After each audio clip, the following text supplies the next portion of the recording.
কবি অর্ধেন্দু চক্রবর্তীর কবিতা চিঠি।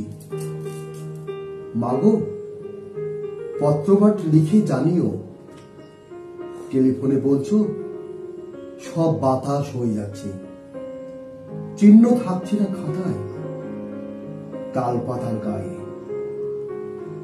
তুমি বরং চলে এসো, সংঘ মিত্রাদের ফ্ল্যাটে যেতে যেতে কথা বলবো। কেন বুঝছো না? টেলিফোনে সব বাতাস হয়ে যাচ্ছে। সংঘ মিত্রাকে বলবো, বন্ধু চিঠি লিখো। এই উড়িয়ে দেয়া কথাই জন্ম থেকে পেটজনি, পেটজনি থেকে আবার জন্ম, আবার টেলিফোন। টেলিফোনে সব কথাই বাতাস হয়ে যাচ্ছে। কি সাংঘাতিক ভাবতে পারো?